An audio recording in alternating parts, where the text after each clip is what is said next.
कपड़े धोने वाली बहू। शादी के पहले से ही विभा को कपड़े धोने का बड़ा शौक था। कभी नल के नीचे तो कभी तालाब के पास। अरे मेरी नीली वाली लुंगी नहीं दिख रही है। विभा की अम्मा, कहाँ रखी है लुंगी? अरे वो तो विभा ने परसों ही धोकर रखी थी आपकी अलमारी में, देखो वहीं होगी। वो ना मैंने आज धो दी, मुझे लगा कि गंदी हो गई होगी। अरे कैसे गंदी हो गई थी? उसे तो मैंने पहना भी नहीं। हे भगवान, इस लड़की के कपड़े धोने की आदत से परेशान हो गया हूँ मैं। जितना तो घर में राशन नहीं आता, उससे कहीं ज्यादा डिटर्जेंट पाउडर का खर्चा है।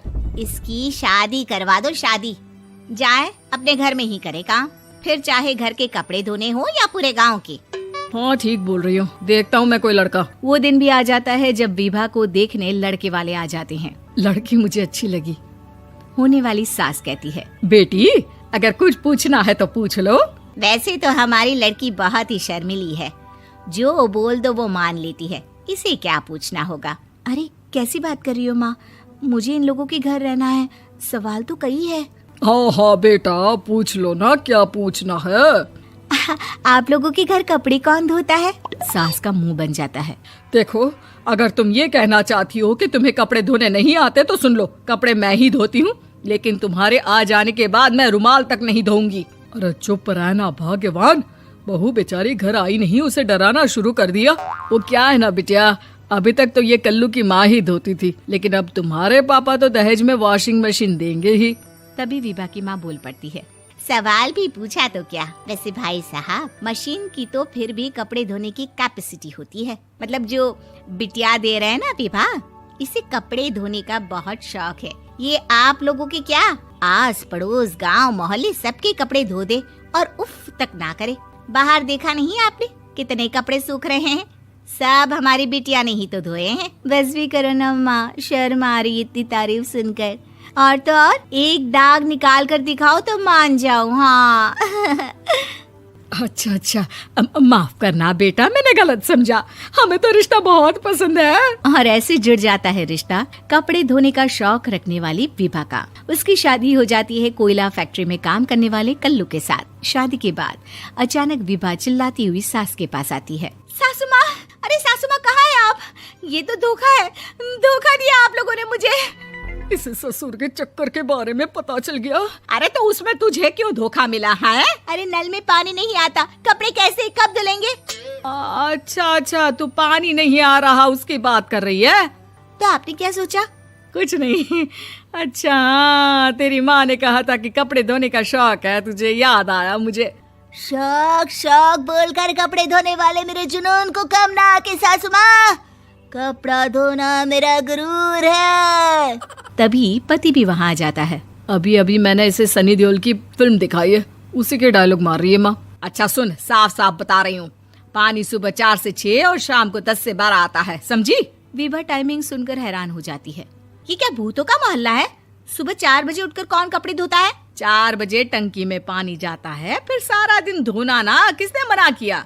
अरे कैसी बात कर रही हैं? 200 लीटर की टंकी में कितने कपड़े धो लूंगी मैं? सुबह ही उठ जाऊंगी मैं। अब क्या था, विभा सुबह 4 से लेकर रात के 12 बजे तक कपड़े ही धोती रहती। एक रोज सास पड़ोस से निकलकर कहीं जा रही होती है कि साथ वाली कहती है, हाँ कल्लू की माँ, जरा ये बताओ कि 2 साड़ी है, 2 ब्लाउज और एक पेटीकोट और एक नाड़े वाला लंबा कच्छा।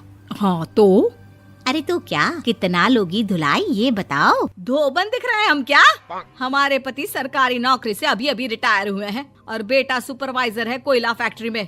धोबन समझ रखा है हमें। हाय रे कल्लू की अम्मा, माफ कर दो, वो तो मोहल्ले में यही सब बता रहे थे कि तुमने बहू को कपड़ा धुलवाने के काम में लगा दिया है। सास को पड़ोसन की बात सुनकर गुस्सा आ जाता है। वो घर पहुंचती है जहां घर के बाहर ही इतने सारे कपड़े सूख रहे होते हैं जितने कि किसी धोबन के घर पर। अरे ओ कल्लू की दुल्हन, बाहर निकल। माँ जी यहीं आ जाओ, बाथरूम में चादर धो रहे हैं हम। अरे अभी हम धोते हैं, तुमको बाहर निकलो। ये आस पड़ोस वाले बोल रहे हैं कि हम बहू से कपड़े धुलवा कर उसे कपड़ा धोने वाली बना दिए हैं। अरे छोड़ो ना माँ जी, किन लोगों की बातों में आती हो? आस पास के लोगों का तो काम ही होता है कि वो किसी तरह सास बहू को लड़ा दे। बहू सारे घर के कपड़े धोती है, ये क्या कम है? बोलिए। सास को भी लग जाता है कि वो बहू का ये सनकीपन नहीं छुड़वा सकती, इससे अच्छा है कि खुद ही चुप हो जाए। एक रोज सास और बहू मंदिर जाते हैं, जहाँ सास की साड़ी वहाँ खड़ी भीख मांगने वाली से मिलती है। माँ जी क्या बात है, आपकी साड़ी उस भिखारन से कितनी मिल रही है ना? हाँ हाँ, देखो तो दोनों की साड़ी मिल रही है। क्या बात है कल्लू की अम्मा, तुम खुद को तो अफसर की बीवी बताती हो और ऐसी सिंपल सी प्लेन साड़ी पहनकर घूमती हो। सिंपल और प्लेन नहीं है ये साड़ी। तो क्या सोने के धागे से फूल बने हैं? कुछ भी सासू माँ, कुछ भी। हाँ, बने थे इस साड़ी में सोने के धागे से फूल। मेरे पति लेकर आए थे मद्रास से स्पेशली मेरे लिए 10,000 की। ताहे भाई साहब इस भिखारन के लिए भी सेम टू सेम साड़ी लेकर आए होंगे 10,000 की। सास उस वक्त तो कुछ नहीं कहती, लेकिन बहू के साथ घर आती है और अलमारी से एल्बम निकाल कर लाती है। ये साड़ी देख रही है, ये वही साड़ी है जिसे मैंने अभी पहना था।